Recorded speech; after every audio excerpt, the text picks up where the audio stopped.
passer maintenant sur les calques. Alors afin de bien comprendre cette notion de calque, on va ouvrir un projet. C'est un projet qui est fourni dans les fichiers d'exemple qui sont installés. Alors, on est dans le répertoire Program File, Autodesk, donc AutoCAD 2026, et il y a un répertoire Sample. Et dans ce répertoire Sample, on a un exemple, pas grand chose, mais on a cet exemple-là. Alors on est en lecture seule, oui, puisqu'on voit qu'on a le petit cadenas ici, hein, qui veut dire que le fichier est en lecture seule. C'est pas grave, on est juste là pour regarder la notion de calque. Alors on voit que c'est un bâtiment au niveau du rez-de-chaussée. Ce qu'on peut voir, c'est que si on va dans Propriété calque, qu'on n'a pas fait jusqu'à présent, on a tout ça. Alors ce calque, on va pouvoir le mettre ici. Pour l'instant, on va enlever les propriétés, on va venir sur le calque. Voilà. On est ici sur un plan de bâtiment aux normes américaines. On voit que la première lettre de certains calques commence par E.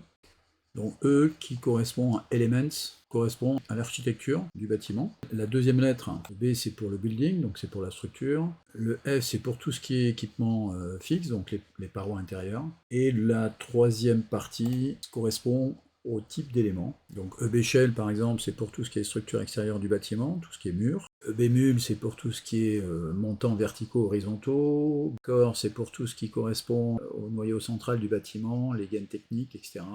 Élève, c'est tout ce qui est élévateur, tout ce qui est ascenseur, fourniture, feur, ça correspond à feuring, c'est l'ossature secondaire, c'est les cloisons internes. Alors on va ouvrir un petit peu pour voir les différents types de propriétés associées au calque, notamment actif, gelé et verrouillé. On a aussi tracé, on a la couleur, on a le type de trait.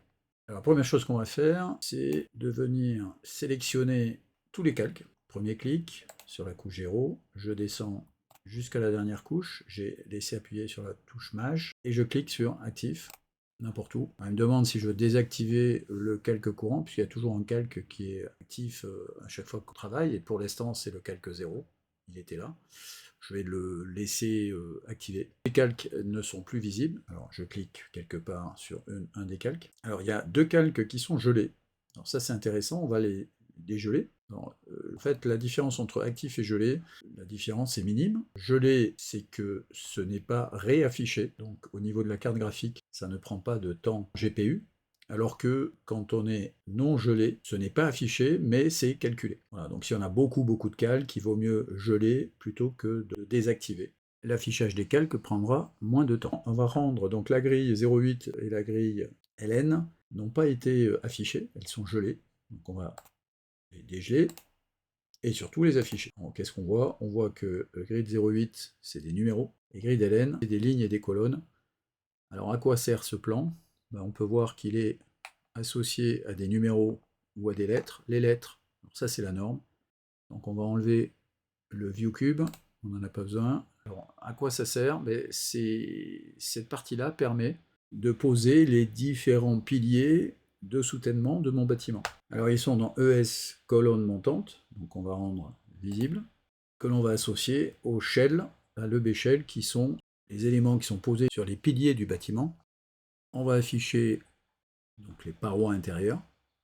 Alors, le calque glace qui devrait correspondre au vitrage, puisque glazing c'est le vitrage. L'impression que là, ça correspond plutôt aux murs extérieurs qui sont entre chaque poteau de fondation du bâtiment. Je vais donc geler mes deux grilles, on peut aussi les désactiver, mais c'est déjà le cas. Alors on va sélectionner maintenant tout ce qui correspond au bâtiment, donc tout ce qui commence par E. Donc je laisse appuyer, je sélectionne tout. Je clique une fois, je reclique une fois. Alors on va maintenant parler du calque courant. Pour l'instant, le calque courant, c'est le calque 0, qui est le calque par défaut qu'il faut garder. Les autres ont été rajoutés. Alors on voit que le calque 0, c'est le calque courant, et qu'il est désactivé. Ce qui veut dire que sur mon calque 0, quand je vais tracer une ligne, escape, je vois rien. Pourquoi je vois rien? Parce que je l'ai tracé sur le calque 0, et le calque 0 est désactivé. Alors je peux donc le rendre visible. Je vois le tracé que j'ai fait. Alors ce tracé, je l'avais fait sur le calque 0, il n'était pas apparu parce qu'il était inactif. Donc on voit, quand je me place dessus, qu'il est sur le calque 0. Je vais maintenant déplacer ces deux lignes du calque 0 vers un autre calque. Alors je vais le mettre par exemple sur EBCore. Ah oui, alors effectivement, le souci, c'est que mes calques sont visiblement verrouillés. J'ai dû quelque part cliquer sur verrouiller. Touche Maj enfoncée, je les sélectionne tous. Et je viens cliquer ici pour les déverrouiller. Je vois que je suis sur le calque 0, alors il était verrouillé, maintenant c'est plus le cas. Et je vais le mettre par exemple sur corps. Maintenant sur la ligne, je vois que je suis sur le calque corps, et d'ailleurs, si je désactive le calque corps, donc je réactive le calque EB corps, et j'efface mes deux lignes. On va activer maintenant les chaises, les ordinateurs, ça c'est la couche ordinateur. Aussi rajouter des panels dessin 1 qui sont des placos qui séparent chacun des bureaux. On peut rajouter les petits téléphones, la partie printer, et je crois qu'on a aussi le mobilier, voilà, fourniture. Alors évidemment, on peut aussi modifier les couleurs, hein. Il suffit de venir sélectionner le calque, de venir double-cliquer ici, on peut changer directement la couleur, on peut aussi changer le type de ligne. Alors pour l'instant, j'ai que 3 lignes de chargé, mais on peut en charger d'autres. Par exemple celui-là, charger, en changer un autre, par exemple le petit pointillé, et on va sélectionner celui-là. Ok. On va afficher, alors j'ai l'impression qu'employé, voilà, il était désactivé, c'était du texte. Alors si je me mets sur la couche employé, alors soit comme ça, soit je clique dessus et je rends la couche courante.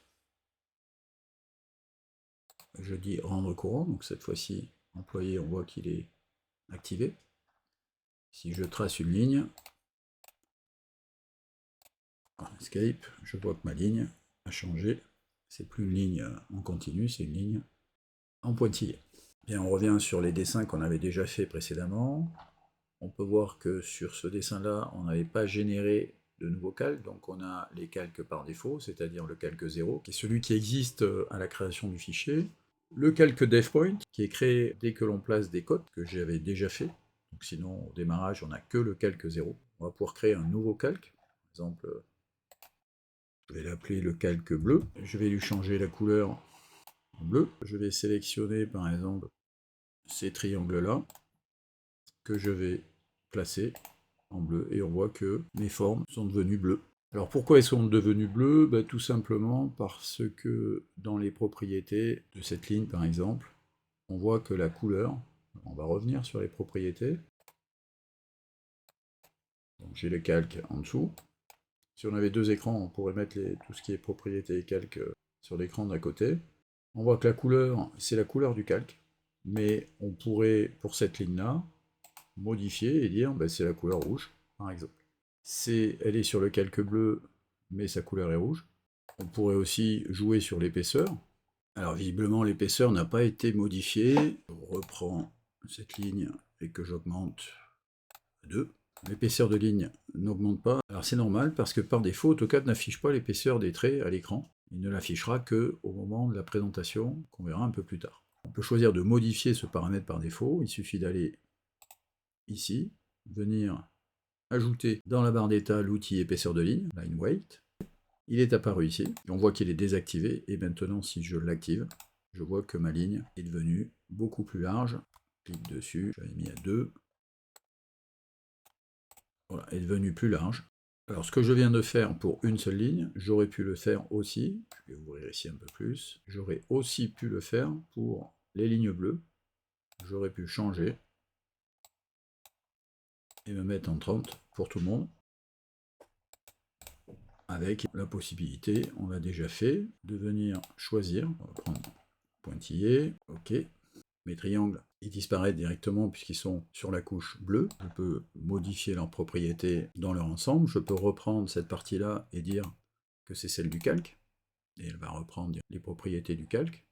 De la même façon, j'avais modifié aussi l'épaisseur, dire que c'est l'épaisseur du calque, ça ne change rien. Et c'est aussi le cas pour le type de ligne qui prend le type de ligne du calque. On pourrait pour cette ligne choisir la ligne continue. Donc escape, et on voit que cette fois-ci, on a juste changé l'épaisseur. Donc tout est paramétrable, tout est modifiable. On peut copier les propriétés et les coller, donc ça veut dire que cette partie-là, je pourrais les copier pour changer par exemple les propriétés des 3 lignes de ce triangle. Enter. Donc, si je sélectionne ces 3 lignes, je vois que ces 3 lignes ont la couleur du calque, l'épaisseur de ligne du calque, c'est ce qu'on voit ici, c'est la même chose ici, mais le type de ligne et le type de ligne du bloc. Alors on termine avec les hachures. Alors, on va diminuer cette partie-là, on va revenir ici. Alors, on voit qu'il y a plusieurs types de hachures. Alors, on va prendre la première. Donc, je sélectionne et je choisis un point interne. Alors, je pourrais aussi sélectionner les objets. Pour l'instant, je prends un point interne. J'ai un quadrillage qui s'est mis à l'intérieur. Je ferme cette partie-là. Voilà, je suis sur le calque 0, donc c'est normal, j'ai pris la couleur du calque. Donc si maintenant je me mets sur le calque bleu, je reviens dans Hachure, je vois que la couleur du calque, il me met la couleur bleue. Je vais prendre maintenant ce motif-là, je vais en sélectionner à l'intérieur, et cette fois-ci mon motif est bleu. On pourrait modifier l'angle, on voit que l'angle est modifié de mon motif. On pourrait jouer sur l'échelle du motif, donc là si je mets 10, j'ai 10 fois moins de traits sur mon motif. Si je mets 0.1, je zoome, je vois bien que j'ai toujours mes motifs. On peut jouer sur la transparence. Si je me mets une transparence, par exemple, comme celle-ci, si je sélectionne et que je le déplace, dessous, je vois mon deuxième triangle. Alors, on a plein de motifs, hein, donc on ne va pas tous les faire. Alors, je ferme ici. Si j'avais pris les hachures de gradient, c'est le même principe, sauf que cette fois-ci, je peux choisir le gradient. Je peux dire, ça va de vert à jaune. Et je viens sélectionner un clic.